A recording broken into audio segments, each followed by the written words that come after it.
অনেক সময় দেখা যায় স্বামী যখন বাড়িতে থাকে না, স্ত্রী যখন একা একা বাড়িতে থাকে, দেখা যায় ওই সুযোগে স্ত্রী ফোনে অন্য কোনো ছেলের সাথে কথা বলে। আর ওই কথা বলাটা যখন শাশুড়ি মা দেখতে পায়, এরপর কি হয় চলুন দেখে আসি। দেখুন এখানে ছেলে বউ অন্য কোনো ছেলের সাথে কথা বলতেছে, আর শাশুড়ি মা তা কান পেতে জানলা থেকে শুনতেছে। আর তারপর দেখুন ছেলে বউ ফোনটা কাটে দিয়ে যখন বাড়ি বের হবে, তখন শাশুড়ি মা বুঝতে পেরে দেখুন শাশুড়ি মার ঘরে চলে গেল।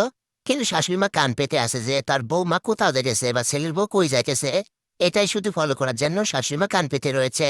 এরপর দেখুন ছেলে বউ যখন পথ দিল, তখন দেখুন শাশুড়ি মাও কিন্তু পিছে পিছে আসতেছে। শাশুড়ি মা এখন এখান থেকে বের হলো, ঘর থেকে বের হওয়ার পর দেখুন বৌমা দেখুন যে আগে আগে কত দ্রুত হাঁটতেছে। শাশুড়ি মা দেখুন বৌমার পিছ ধরেছে। তবে দেখতে থাকুন ভিডিওটা শেষ পর্যন্ত কি হয়। এরপর দেখুন শাশুড়ি মাও সেই বৌমার পেছনে যেতেছে, আর বৌমা দেখুন একটু একটু যাওয়ার পর সে পিছ ফিরে যাইতেছে। শাশুড়ি মা দেখুন উকি মারি চালিয়েছে, তার বৌমা পেছন দিকে ফিরে যায় নাকি।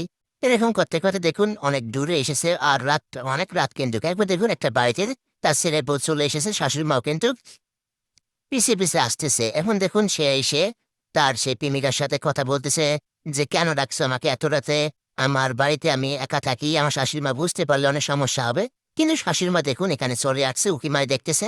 কিন্তু তার প্রেমিকা দেখুন অনেক টাকা মোবাইল দিয়ে বলতেছে, তোমার হাতের ফোনটা তো ভেঙে গেছে, তুমি এটা হ্যাগড়ে রাখো, আর এই ফোনটা রাখো। কিন্তু এই বিষয়টা শাশুড়ি মা দেখতে পেয়ে অনেকটাই কষ্ট পেয়েছে। আরে আমার ছেলে দূরে চাকরি করে, আর আমার ছেলের বউ অন্য কারোর সাথে সম্পর্ক করে। তখন দেখুন এই ছেলের বউটা কিন্তু এমনটা নয়। দেখুন সে তার প্রেমিকা বা যে প্রেমিক যেগুলো কিছু দিতেছে সেইগুলো সে নিতেছে না, যে আমাকে এইটা লাগবে না, আমার স্বামী গরিব হলেও আমার কাছে অনেক ভালো।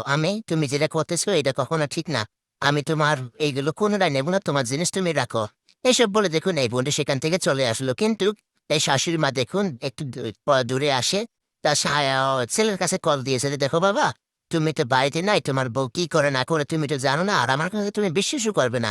সে অন্য একটা ছেলের সাথে কথা বলে আজকে সেই ছেলের সাথে দেখা করতে গিয়েছে। তুমি বাড়িতে চলে আসো তাড়াতাড়ি। তারপরে দেখুন শাশুড়ি মা তার ছেলেকে এই কথাগুলো বলে সে মনে করেন যে বাইরের দিকে চলে আসলো, আর ভাবতেছে মনে মনে যে, আমার ছেলে বউ এরকম, আমি তো অনেক ভালো মনে করছিলাম। দেখুন শাশুড়িমা সে এক পর্যায়ে ঘরে ঢুকে গেল, আর ছেলের বউ দেখুন চলে এসেছে। এসে দেখুন সে মানে ভাবতেছে যে আমার শাশুড়িমাকে দেখতে পাচ্ছে কিনা, দরজা খোলা। এই বিষয় করতে গেলে দেখুন যায় শাশুড়িমা দরজার সামনে ডাকতেছে, মা মা তুমি কি ঘরে আছো?